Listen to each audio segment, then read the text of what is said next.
In this real gunfight caught on camera, we see an Uber driver get shot in the head, but he continued to fight back and he saved his own life.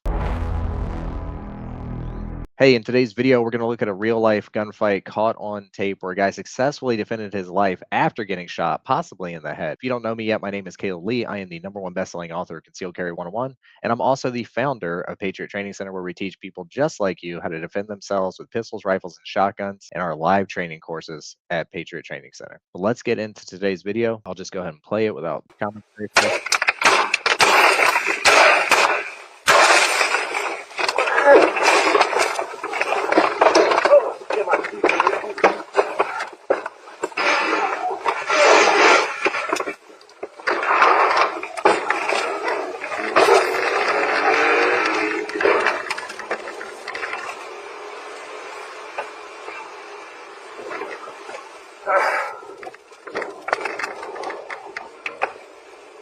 All right, so again, this starts right at the moment of action pretty much. So, and everything happens so fast. So I'll go ahead and turn this down a little bit and then we'll kind of watch it again.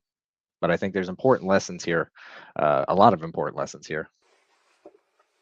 The only commentary I will say is before is this was posted just as this Uber driver survived this robbery here. So we have no context here, but we don't really need context for the points that I'm going to point out. Obviously, this guy's the driver here, and the guy behind him pulls up a gun, and we see it start at the moment of action here, where he's going to try to kill this guy. He tries to shoot him in the head, so from very close range.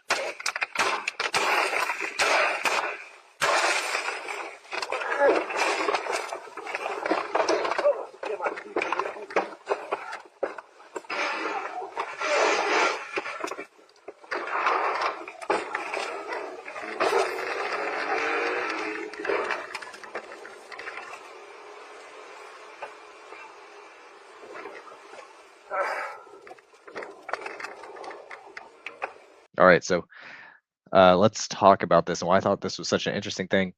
Basically, I would encourage you to, if you're going to fight back, don't stop fighting. Don't stop fighting until you stop involuntarily, right?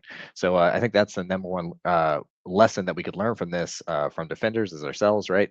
Is even if you're shot, you can continue to fight. We've looked at other incidents on this channel.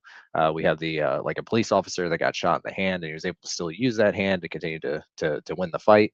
We've looked at some other ones where people were completely unarmed and they were overwhelmed, but they fought back and they continued to fight back until the person that was attacking them left. So just because you get shot, it doesn't mean that you're going to get stopped, right? So don't have that in your mind like, oh, I'm shot, I'm going to die, right? Like most people, especially handguns, survive being shot with a handgun.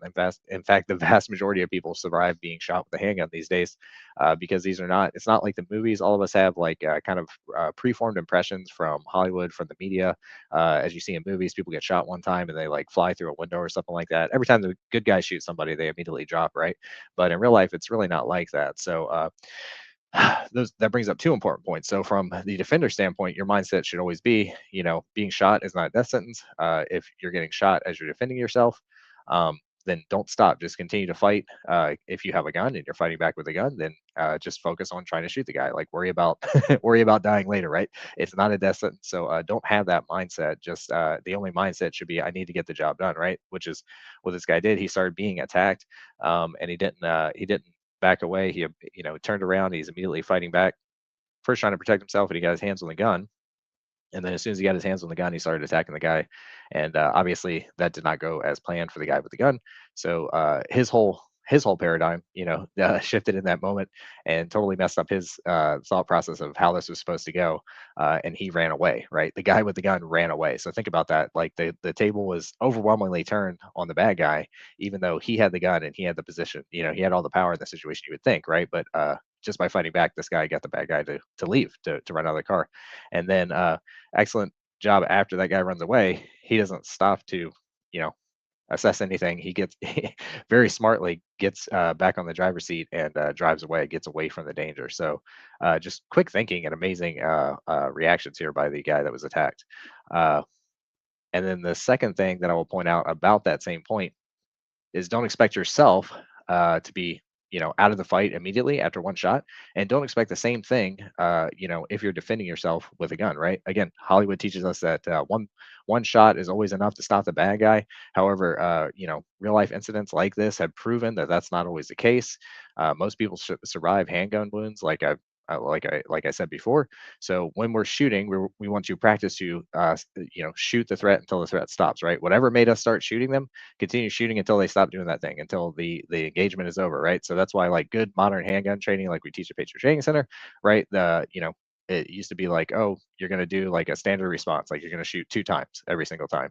But two times may not be enough to stop the threat, right? So you need to keep shooting, assess what's happening, and then keep fighting until the fight is over. So don't expect the bad guy to also stop, just from one shot. So that's two sides of the same coin, right? When we're dealing with handguns, when we're dealing with defending ourselves, our mindset that we need to have as defenders, and then also the mindset we need to have about when we're using deadly force. So that's another thing. So then another one. This is actually a good pause here at the clip. This gun is obviously very close to this guy, contact range, and again, we see another instance of kind of like point shooting, failing to do the job that's intended. This you should not be able to miss, at this range, right? But multiple shots fired here. One of them hit the guy, but again, it wasn't it didn't stop the guy because it wasn't a well aimed shot. So again, people talk about you can't see your sights in a gunfight. You don't have time at close ranges to use them. All this other stuff.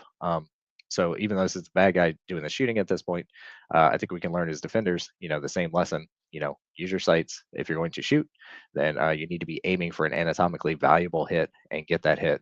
And don't count on just putting the gun in front of your face and firing blindly is going to get the job done. Even at contact ranges, that doesn't work as often as you would think.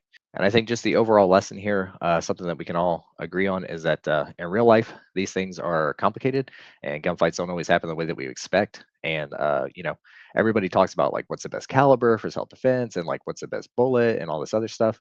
But real life is messy, and these things don't always play out the way that we think. So the best thing that you could do is just continue to hone your skills, to continue to prepare, have the correct mindset, that you are going to defend your life, that you are going to fight back, and when you start fighting back, you're not going to stop until you're going to just. It's not going to be your choice if you stop, right? So have that kind of mindset, have that kind of defender mindset, like this guy had here. He had definitely had a survival mindset, right? He did not give up. He continued to fight back, and then he won this fight. And he was able to get out of there successfully. So it does look like one of those shots connected. You can see the mark on his neck there pretty clearly.